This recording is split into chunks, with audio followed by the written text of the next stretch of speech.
Kerala Congress M അവിടെ K M മാണിയുടെയും P J ജോസഫിൻ്റെയും സാന്നിധ്യവും നിലപാടും എന്ത്? തലത്തൊട്ടപ്പനാണ് കെ എം മാണിയെങ്കിൽ കേരള കോൺഗ്രസ് എമ്മിൽ അത് ചോദ്യചിഹ്നമാകുന്നു, ഫ്രാൻസിസ് ജോർജിലൂടെയും ആന്റണി രാജു അടക്കമുള്ള നേതാക്കളിലൂടെയും. അങ്ങനെയാണെങ്കിൽ കേരള കോൺഗ്രസ് എമ്മിൻ്റെ അനിഷേധ്യ നേതാക്കളിൽ ഒരാൾ എന്ന് വിശേഷിപ്പിക്കപ്പെടുന്ന പി ജെ ജോസഫിൻ്റെ മണ്ഡലത്തിൻ്റെ സ്ഥിതി എന്ത്? ലെസ്ലി ജോണിലേക്ക്. മാറിയ കേരള കോൺഗ്രസ് രാഷ്ട്രീയത്തിന്റെ പുതിയ ചരിത്രമാകും ഇത്തവണ തൊടുപുഴയിൽ കുറിക്കുക. വികസനം പ്രധാന അജണ്ടയായി പ്രചരണ വിഷയവുമായി മുൻപോട്ട് വെച്ചുള്ള തെരഞ്ഞെടുപ്പ് പ്രചരണം പി ജെ ജോസഫിന്റെ ഭാഗത്തു നിന്നുണ്ടാകുമ്പോൾ കേരള കോൺഗ്രസ് കർഷകരിൽ അകന്നു എന്ന വലിയ എതിർപ്രചരണം തന്നെയാകും ജോസഫിന് വിനയാകുക. എന്തായാലും തൊടുപുഴ ഇക്കുറി ശ്രദ്ധേയമാവുക രാഷ്ട്രീയ അടിയൊഴുക്കുകളെ തുടർന്നാകും. ആ അടിയൊഴുക്കുകൾ ആരെ തുണയ്ക്കും? അത് കാത്തിരിക്കുന്നു തെരഞ്ഞെടുപ്പും കേരള രാഷ്ട്രീയവും.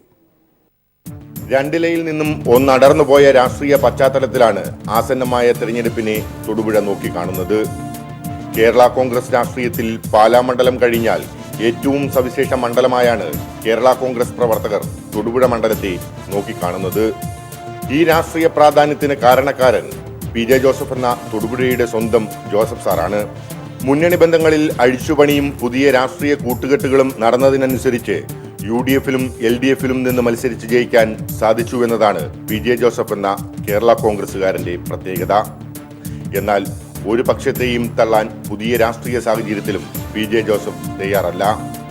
അത് രണ്ട് ഘട്ടത്തിലും ഉണ്ടായിട്ടുണ്ട്. കഴിഞ്ഞ കൂടുതൽ ഭൂരിപക്ഷം UDF മുന്നണിയിലാണ്. പക്ഷേ 96 എനിക്ക് 14,000 വോട്ടിൻ്റെ ഭൂരിപക്ഷമുണ്ട് LDF മുന്നണിയിൽ. അതിനു മുമ്പ് 4,000 ഉണ്ടായിരുന്നുള്ളൂ. പിന്നെ വന്നപ്പോൾ അത് ആളുകൾ ഓരോ കാര്യങ്ങളെ വിലയിരുത്തി വോട്ട് ചെയ്യുന്നതിൻ്റെ പശ്ചാത്തലത്തിലാണ്. രണ്ട് മുന്നണിയിലുള്ളവരും നമ്മളോട് സഹകരിച്ച് തന്നെ പ്രവർത്തിക്കുന്നത്. 7 തവണ ജോസഫിനെ നിയമസഭയിലെത്തിച്ച തൊടുപുഴയുടെ അടിസ്ഥാന വികസന പ്രശ്ന പരിഹാരത്തിനാണ് ജോസഫ് എന്നും പ്രവർത്തിച്ചതെന്നാണ് അവകാശവാദം. മണ്ഡലത്തിലെ കുടിവെള്ള പ്രശ്നവും റോഡ് വികസനവും തൊടുപുഴയുടെ പഴയ മുഖച്ഛായ മാറ്റിയെടുക്കാൻ കഴിഞ്ഞുവെന്നത് തൊടുപുഴയിലെത്തുന്നവർക്ക് കണ്ടറിയാം. വികസനവും വികസന സങ്കല്പങ്ങളെയും കുറിച്ച് മന്ത്രിയുടെ വാക്കുകൾ. ഈ കുടിവെള്ള പദ്ധതികൾ മുഴുവൻ തന്നെ പഞ്ചായത്തുകളിലാണ്. ഇപ്പോൾ ഈ റോഡ് പണി നിങ്ങൾ കാണുന്നുണ്ട്. ഇപ്പോൾ വെള്ളിയാമറ്റത്ത് നിന്ന് തുടങ്ങുന്ന വഴി അതെല്ലാം പോകുന്നത് പഞ്ചായത്തുകളിലൂടെയാണ്. അപ്പോൾ ടൗണിലാകുമ്പോൾ കൂടുതൽ ശ്രദ്ധിക്കപ്പെടും, മറ്റൊരത്ര ശ്രദ്ധിക്കപ്പെടില്ല എന്ന് മാത്രമേ ഉള്ളൂ. ഇപ്പോൾ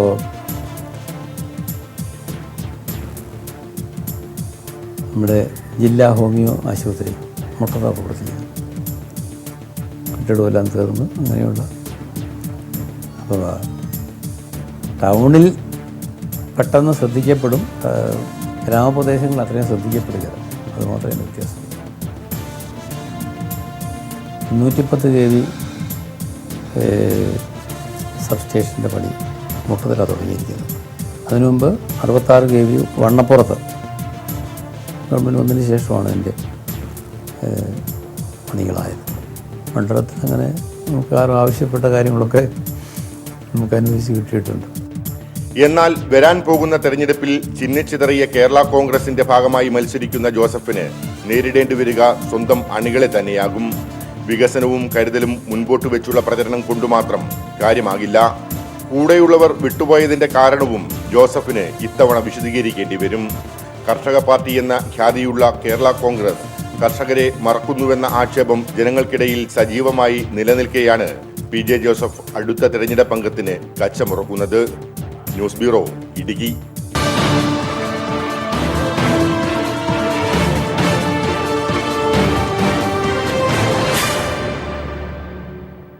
മന്ത്രിമണ്ഡലമായ തൊടുപുഴയിൽ നിന്ന് പാലക്കാട്ട് നെന്മാറയിലേക്കും അതോടൊപ്പം മലപ്പുറത്ത് തിരൂരിലേക്കും എത്തിയാൽ AK ലതീഷും KT സ്വാലിഹും ചേരും.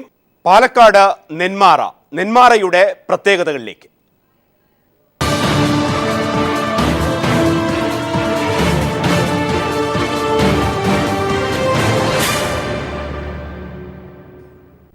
പാലക്കാട് നെന്മാറ ശ്രദ്ധേയമാകുന്നത് പല തലങ്ങളിലാണ്. 2016 പാലക്കാട് നെന്മാറ തയ്യാറെടുക്കുമ്പോൾ തെരഞ്ഞെടുപ്പിന് 2011 പാലക്കാട് നെന്മാറ നിയമസഭാ മണ്ഡലത്തിൽ പോൾ ചെയ്ത വോട്ട് 1,34,074. പോളിംഗ് ശതമാനം 78.15. 78.15% പേർ വോട്ട് രേഖപ്പെടുത്തിയ 2011 നെന്മാറ നിയമസഭാ മണ്ഡലത്തിൽ വിജയിയായത് വി ചെന്താമരാക്ഷനാണ്. CPIM അന്ന് നേടിയ വോട്ട് 67,135. വി ചെന്താമരാക്ഷന്റെ ഭൂരിപക്ഷം 8,694. CPIM-ൽ വി ചെന്താമരാക്ഷൻ മത്സരിച്ച് വിജയിക്കുമ്പോൾ അദ്ദേഹത്തെ കൂടാതെ മത്സരിച്ച പ്രമുഖർ MV Raghavan CMP. MV Raghavan സ്വന്തമാക്കിയ വോട്ട് 55,475. BJP N ശിവരാജനിലൂടെ 9,123 വോട്ടും സ്വന്തമാക്കി. ഈ പ്രമുഖരുടെയൊക്കെ വോട്ടിംഗ് ശതമാനം 2011 പാലക്കാട് നെന്മാറ നിയമസഭാ മണ്ഡലത്തിൽ കണക്കാക്കിയാൽ V Chenthamarakshan CPIM 47.86% vote, MV Raghavan 41.38% vote സ്വന്തമാക്കി. BJP N ശിവരാജനിലൂടെ 6.80% വോട്ടും സ്വന്തമാക്കി.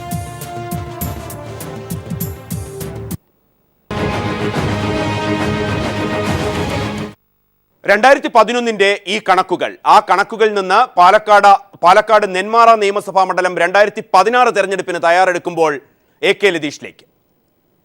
കാർഷിക മേഖലയുടെ വർഷങ്ങളായുള്ള ആവശ്യമായ പലകപ്പാണ്ടി പദ്ധതി പൂർത്തീകരിക്കാൻ കഴിഞ്ഞതും മണ്ഡലത്തിൽ നിറഞ്ഞു നിന്നുകൊണ്ട് ഒട്ടനവധി വികസന പ്രവർത്തനങ്ങൾ നടത്തിയതുമാണ് LDF നെന്മാറയിൽ മുന്നോട്ട് വെക്കുന്നത്. കാർഷിക പ്രധാനമായ മണ്ഡലത്തിൽ ദീർഘവീക്ഷണത്തോടെയുള്ള പദ്ധതികൾ നടപ്പിലാക്കാൻ MLAക്ക് കഴിഞ്ഞില്ലെന്ന വിമർശനം UDF-ഉം ഉയർത്തിക്കൊണ്ടുവരുന്നു. വികസനത്തിന്റെ ഈ രീതിശാസ്ത്രം വളരെ ശക്തമായി പാലക്കാട്ടെ നെന്മാറയിൽ പ്രാവർത്തികമാകുമ്പോൾ അവകാശവാദവും മറുവാദവും ഉണ്ടാകാം, രാഷ്ട്രീയ അടിയൊഴുക്കുകളും. അതിനപ്പുറത്തേക്ക് പ്രചാരണം എപ്പോഴും സജീവമാവുക വികസനത്തെ മുൻനിർത്തി തന്നെയായിരിക്കും. നെന്മാറയിലെ വികസന അവകാശവാദങ്ങളിലേക്ക്. നെന്മാറ മണ്ഡലത്തിലെ ആകെയുള്ള 10 പഞ്ചായത്തുകളിൽ നെൽകൃഷിയാണ് പ്രധാനം. എലവഞ്ചേരിയിലെ പച്ചക്കറി തോട്ടങ്ങൾ, മുതലമടയിലെ മാമ്പഴ കൃഷി, നെല്ലിയാമ്പതി തോട്ടം മേഖല എന്നിവയും നെന്മാറ അസംബ്ലി മണ്ഡലത്തിൽ തന്നെ. വിനോദസഞ്ചാര കേന്ദ്രമായ പറമ്പിക്കുളവും ഇവിടെയാണ്. കഴിഞ്ഞ 10 വർഷമായി CPIM-ലെ വി ചെന്താമരാക്ഷനാണ് MLA. നിരവധി വികസന പ്രവർത്തനങ്ങൾ നടപ്പാക്കാനായെന്ന് MLA പറയുന്നു. മുതലമട, കൊല്ലങ്കോട്, എലവഞ്ചേരി, വടവന്നൂർ പഞ്ചായത്തുകളിലെ കൃഷിക്കും വരൾച്ച തടയാനും സഹായകമാകുന്ന പലകപ്പാണ്ടി പദ്ധതി നടപ്പാക്കാനായതാണ് പ്രധാന വികസന നേട്ടമായി MLA എടുത്തു പറയുന്നത്. നിരവധി റോഡുകളും പാലങ്ങളും കഴിഞ്ഞ 5 വർഷത്തിനിടെ യാഥാർത്ഥ്യമാക്കാനായി. ചെറുതും വലുതുമായ കുടിവെള്ള പദ്ധതികൾ നടപ്പിലാക്കി. കുടിവെള്ള പ്രശ്നത്തിന് ശാശ്വത പരിഹാരമായി പോത്തുണ്ടി, ചുള്ളിയാർ, മീങ്കര ഡാമുകളെ ആശ്രയിച്ച് പദ്ധതികൾ ആവിഷ്കരിക്കുകയും ഇതിൽ പോത്തുണ്ടിയുടെ നിർമ്മാണം പുരോഗമിക്കുകയും ചെയ്യുന്നു. മണ്ഡലത്തിൽ സമ്പൂർണ്ണ വൈദ്യുതീകരണം നടപ്പിലാക്കിയെന്നും SSLC വിജയശതമാനം ഉയർത്താനും സ്കൂളുകളിലെ അടിസ്ഥാന സൗകര്യങ്ങൾ വർദ്ധിപ്പിക്കാനും കാര്യക്ഷമമായി ഇടപെടാനായെന്നും MLA ചെന്താമരാക്ഷൻ പറഞ്ഞു. ഈ പലകപ്പാണ്ടി പദ്ധതി പൂർത്തീകരിക്കുന്നതോടുകൂടി ഈ അസംബ്ലി നിയോജക മണ്ഡലത്തിലെ ഏതാണ്ട് 5ഓളം പഞ്ചായത്തുകളിലെ ഇറിഗേഷൻ സമ്പൂർണ്ണമായും പരിഹരിക്കപ്പെടും എന്നുള്ളതാണ് ഈ പദ്ധതിയുടെ ഏറ്റവും ഉജ്ജ്വലമായിട്ടുള്ള വിജയം. ഇത് വർഷങ്ങളായി ആ മേഖലയിലെ കർഷകരും ജനങ്ങളും പറഞ്ഞുകൊണ്ടിരിക്കുന്ന ഒരു പദ്ധതിയാണ്.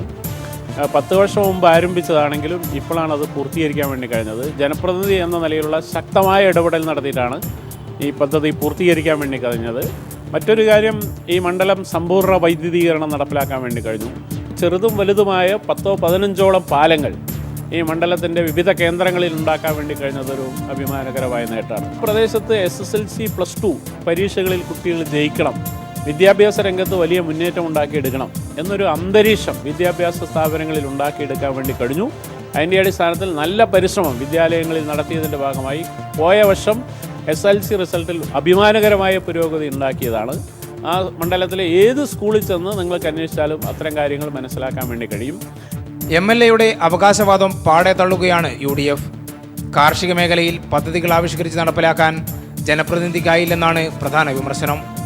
മണ്ഡലത്തിന്റെ പ്രത്യേകത കണ്ടറിഞ്ഞ് ഇടപെടാൻ MLA പരാജയപ്പെട്ടെന്നും UDF പറയുന്നു. നെന്മാറ നിയോജക മണ്ഡലത്തിൽ കാർഷിക അധിഷ്ഠിതമായിട്ടുള്ള ഏതെങ്കിലും ഒരു വ്യവസായം കൊണ്ടുവരുന്നതിനോ കാർഷിക അധിഷ്ഠിതമായിട്ടുള്ള കോളേജുകളോ ഇൻസ്റ്റിറ്റ്യൂട്ടോ അത്തരം സ്ഥാപനങ്ങൾ കൊണ്ടുവരുന്നതിനോ ഇതുവരെയായി ഒരു MLAമാർക്കും കഴിഞ്ഞിട്ടില്ല. അത് വലിയൊരു വീഴ്ചയായി നിൽക്കുന്നു. കാർഷിക മേഖലയിൽ കഴിഞ്ഞ 10 വർഷത്തിനിടെ പലകപ്പാണ്ടി പദ്ധതി എന്ന് പറഞ്ഞ 2006 UDF സർക്കാരിൻ്റെ കാലത്ത് 2006 തുടങ്ങിയ പലകപ്പാണ്ടി പദ്ധതി 10 കൊല്ലത്തിന് ശേഷം ഇപ്പോൾ സാക്ഷാത്കരിച്ചു എന്ന് പറഞ്ഞ് അഭിമാനം കൊള്ളുകയാണ് ഇപ്പോൾ MLA. എന്നാൽ അത് UDF സർക്കാരിൻ്റെ നേട്ടമാണെന്നും ഈ പലകപ്പാണ്ടി വന്നു എന്നുള്ളത് യാഥാർത്ഥ്യമാണെങ്കിലും പറമ്പിക്കുളം ആളിയാർ കരാറിൽ ഉൾപ്പെടുത്തി വെള്ളം കൊണ്ടുവരുന്നതിനോ ആ വെള്ളം കർഷകർക്ക് വിതരണം ചെയ്യുന്നതിനോ MLAക്ക് കഴിഞ്ഞിട്ടില്ല. വികസനവും രാഷ്ട്രീയവും ചർച്ചയാകുന്ന നെന്മാറയിൽ അവകാശവാദങ്ങളും ആരോപണ പ്രത്യാരോപണങ്ങളും തെരഞ്ഞെടുപ്പെടുക്കുന്നതോടെ കൂടുതൽ ശക്തമാകും. രാഷ്ട്രീയ അടിത്തറ ശക്തിപ്പെടുത്തിയ BJPയും തെരഞ്ഞെടുപ്പ് രംഗത്ത് സജീവമാകാൻ ഒരുങ്ങുകയാണ്. നെന്മാറ മണ്ഡലത്തിൽ MLA നടപ്പാക്കിയ വികസന നേട്ടങ്ങളും കാർഷിക തോട്ടം മേഖലയിലെ പ്രശ്നങ്ങളും സജീവമായി ഉയർത്തിക്കൊണ്ടുവരാനാണ് LDFന്റെ തീരുമാനം. എന്നാൽ നെന്മാറയിൽ കാര്യമായ വികസന പ്രവർത്തനങ്ങൾ നടന്നില്ലെന്ന വിമർശനവും സംസ്ഥാന സർക്കാരിന്റെ നേട്ടങ്ങളും എണ്ണിയാവും UDF പ്രചരണത്തിനിറങ്ങുക. MP വീരേന്ദ്രകുമാർ മാധ്യമങ്ങളെ കാണുന്നു തത്സമയം. തീരുമാനിച്ചിട്ട് പിരിയാ ചെയ്തു.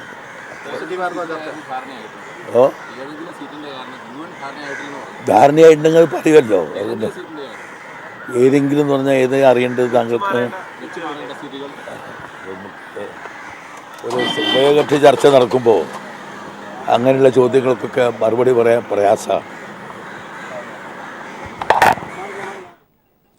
സീറ്റ് വിഭജനത്തിന്റെ നൂലാമാലകളിൽ കൂടി UDF കടന്നു പോകുമ്പോൾ കേരള കോൺഗ്രസ് J അടക്കമുള്ള കക്ഷികൾ വലിയ തോതിൽ എതിർപ്പുമായി രംഗത്തെത്തുമ്പോൾ നീക്കുപോക്കുകൾ സീറ്റുമായി ബന്ധപ്പെട്ട് ഇതുവരെ ഒരു തരത്തിലും എത്തിയിട്ടില്ല എന്ന് ജോണി നെല്ലൂരിന്റെ വാക്കുകളും MP വീരേന്ദ്രകുമാറിന്റെ വാക്കുകളും വ്യക്തമാക്കുമ്പോൾ ഇവരുടെ വാക്കുകളിൽ നിന്നുകൊണ്ട് മലപ്പുറത്ത് തിരൂർ നിയമസഭാ മണ്ഡലത്തിലേക്ക് പോയാൽ KT സോലിക് ചേരും ഇടവേളയ്ക്ക് ശേഷം. മലപ്പുറത്തെ തിരൂർ നിയമസഭാ മണ്ഡലം 2011 തിരൂരിൽ പോൾ ചെയ്ത വോട്ടുകൾ 2011 തിരൂർ നിയമസഭാ മണ്ഡലത്തിൽ വോട്ട് ചെയ്തവർ 1,26,353 പേർ. 75.99% പോളിംഗ്. ഇത്രയും പേർ വോട്ട് രേഖപ്പെടുത്തിയ 2011 തിരൂർ നിയമസഭാ മണ്ഡലത്തിൽ വിജയിയായത് C മമ്മൂട്ടിയാണ്. മമ്മൂട്ടിയുടെ ഭൂരിപക്ഷം 23,566.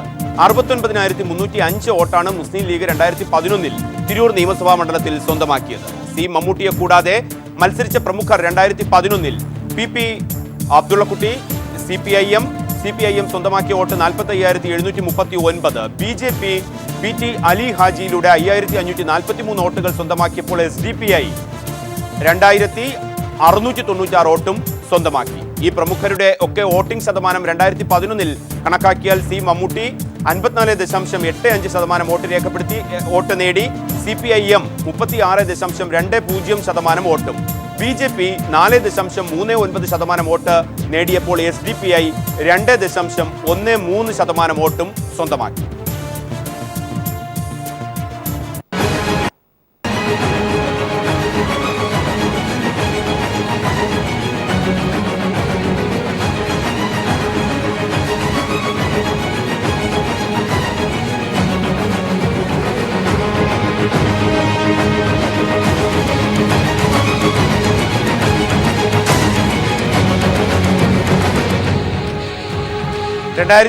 ന്റെ കണക്കുകളുടെ ചിത്രത്തിൽ നിന്ന് തിരൂരിലെ 2016 പ്രചാരണ രംഗത്ത് എത്തിയാൽ KT സ്വാലിഹിലേക്ക്.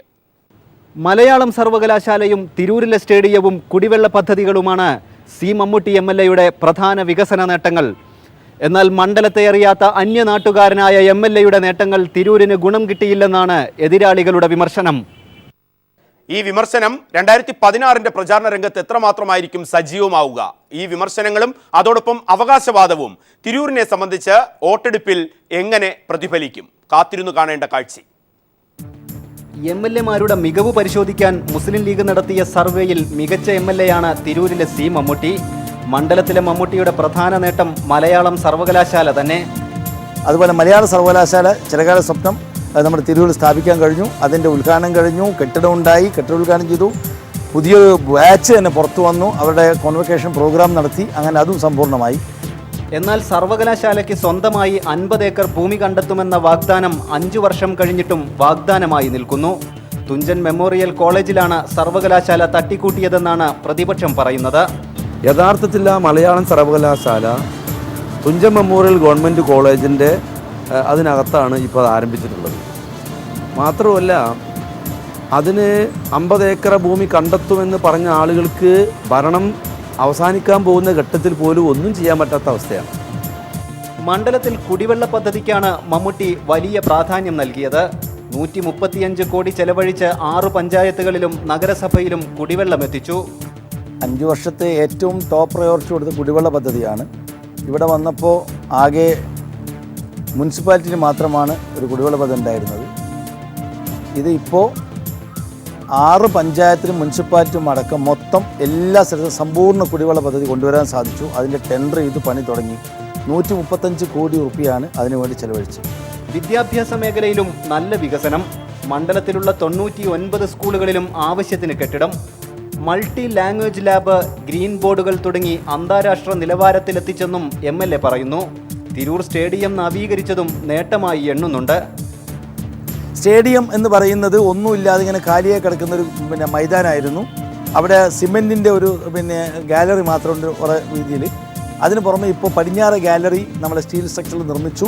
സിന്തറ്റിക് ട്രാക്ക് ആകെ 2-3 കേരളത്തിൽ തന്നെ ഉള്ളൂ. 4ാമത്തെ സിന്തറ്റിക് ട്രാക്ക് ഇവിടെ സ്ഥാപിച്ചു. 6 സിന്തറ്റിക് ട്രാക്ക് സ്ഥാപിച്ചു. 8 സ്ഥാപിക്കണമെന്നുണ്ട്, പക്ഷേ സ്ഥലമില്ല. അത് മുനിസിപ്പാലിറ്റിയുടെ സ്റ്റേഡിയം ആയതുകൊണ്ട് നമുക്ക് പരിമിതിയുണ്ട്. അത് പൊളിച്ചു മാറ്റിയിട്ട് വേണം അത് ഉണ്ടാക്കാൻ. പൊളിച്ചു മാറ്റി ഉണ്ടാക്കാനുള്ള അനുമതിയില്ല. അതുകൊണ്ട് തന്നെ സ്ഥലമില്ലാത്തതുകൊണ്ട് 6 ട്രാക്കിൻ്റെ സിന്തറ്റിക് ട്രാക്ക് ഉണ്ടാക്കിയിട്ടുണ്ട്. എന്നാൽ 54 കോടി ചെലവിൽ ഇടതു സർക്കാർ കൊണ്ടുവന്ന പദ്ധതി 4.5 കോടിയാക്കി ചുരുക്കിയെന്നാണ് വിമർശനം. മിനിമം 8 എണ്ണം വേണ്ട സിന്തറ്റിക് ട്രാക്ക് 6 എണ്ണം മാത്രം. 2 വർഷം മുമ്പ് 54 കോടി രൂപ ചെലവിൽ 7 നില കെട്ടിടത്തോട് കൂടിയിട്ടുള്ള ഒരു വലിയ സ്റ്റേഡിയം അവിടെ വരുമെന്നാണ് പറഞ്ഞത്. സ്പോർട്സ് കായിക താരങ്ങൾക്ക് ഇരിക്കാനുള്ള സൗകര്യം, VIP-കൾക്ക് ഇരിക്കാനുള്ള സൗകര്യം അതെല്ലാം ഉണ്ടാവുമെന്നാണ് പറഞ്ഞത്. ഇപ്പം എന്താ ചെയ്യാൻ പോണത്? ആ 54 കോടി രൂപയുടെ പ്രൊജക്റ്റ് ഒറ്റയടിക്ക് 4.5 കോടി രൂപയുടെ പ്രൊജക്റ്റാക്കി ചെറുതാക്കി ഇപ്പോൾ അത് നടന്നുകൊണ്ടിരിക്കുകയാണ്. ഒട്ടേറെ അവ്യക്തതകളാണ്. ഇപ്പോൾ സിന്തറ്റിക് ട്രാക്ക് നിർമ്മിച്ചുകൊണ്ടിരിക്കുകയാണ്. 8 ട്രാക്കെങ്കിലും ഇല്ലെങ്കിൽ സിന്തറ്റിക് ട്രാക്ക് ഒരിക്കലും കായിക താരങ്ങൾക്ക് ഉപയോഗിക്കാൻ കഴിയില്ല. വെറും 6 ട്രാക്കാണ് ഇപ്പോൾ അവിടെ നിർമ്മിക്കാൻ വേണ്ടി പോകുന്നത്.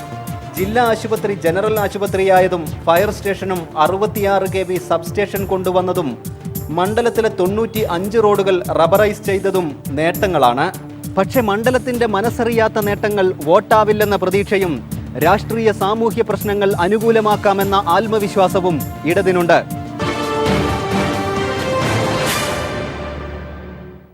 വികസനത്തിന്റെ ഈ മുഖം തിരൂരിൽ ഇത്തരത്തിൽ സംസാരിക്കുമ്പോൾ 2011 നിയമസഭാ തെരഞ്ഞെടുപ്പിന് ശേഷം നടന്ന പാർലമെന്റ് തെരഞ്ഞെടുപ്പും തദ്ദേശ തെരഞ്ഞെടുപ്പും തിരൂരിനെ സംബന്ധിച്ച് ഏതു തരത്തിലായിരുന്നു? ആ കണക്കുകൾ KT സ്വാലിക് അവതരിപ്പിക്കും. നാളത്തെ തെരഞ്ഞെടുപ്പ് വിശേഷങ്ങളുമായി വീണ്ടും ഇതേ സമയം. തദ്ദേശ കണക്കുകളിൽ 22,000-ൽ പരം വോട്ടിന്റെ ലീഡ് മണ്ഡലത്തിൽ UDF-നുണ്ട്. എന്നാൽ നഗരസഭയും 2 പഞ്ചായത്തുകളും ഉൾപ്പെടെ മണ്ഡലത്തിന്റെ പകുതിയും ഇടതിനോടൊപ്പമാണ്. തിരൂർ നഗരസഭയും 6 പഞ്ചായത്തുകളുമാണ് നിയമസഭാ മണ്ഡലത്തിലുള്ളത്. നഗരസഭയിലും വളവന്നൂർ തലക്കാട് പഞ്ചായത്തിലും ഭരണം LDF-ന്. 38 വാർഡുകളുള്ള തിരൂർ നഗരസഭയിൽ 19 എണ്ണത്തിലും ഇടതുപക്ഷം. 18 സീറ്റുകളിൽ UDF-ഉം 1 സീറ്റിൽ BJP-യും. കൽപ്പകഞ്ചേരി, ആദവനാട്, വെട്ടം, തിരുനാവായ എന്നീ 4 പഞ്ചായത്തുകളാണ് UDF-നൊപ്പം. ആദവനാട് 1 സീറ്റ് വ്യത്യാസത്തിലാണ് LDF-ന് ഭരണം നഷ്ടമായത്. തദ്ദേശ തെരഞ്ഞെടുപ്പിൽ ജില്ലാ പഞ്ചായത്തിലേക്കും മുനിസിപ്പാലിറ്റിയിലേക്കും പോൾ ചെയ്ത വോട്ട് കണക്കാക്കിയാൽ 22,262 വോട്ടിന്റെ കനത്ത ഭൂരിപക്ഷം മണ്ഡലത്തിൽ UDF-നുണ്ട്. ലോക്സഭാ തെരഞ്ഞെടുപ്പിലും ഇതേ ലീഡ് UDF-ന് കാണാം. അതേസമയം ഗ്രാമപഞ്ചായത്തിലേക്കും നഗരസഭയിലേക്കും പോൾ ചെയ്ത വോട്ടിൽ 3,748 വോട്ടിന്റെ നേരിയ വ്യത്യാസമേ LDF-നുള്ളൂ.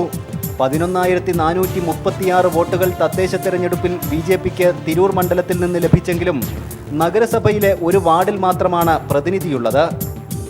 മണ്ഡലത്തിലെ ആശ്വാസകരമായ മേൽക്കൈയിലാണ് UDF-ന് പ്രതീക്ഷയെങ്കിൽ ഇതിനേക്കാൾ വലിയ ഭൂരിപക്ഷം അട്ടിമറിച്ച ആത്മവിശ്വാസമാണ് ഇടതിന് ഊർജം പകരുന്നത്.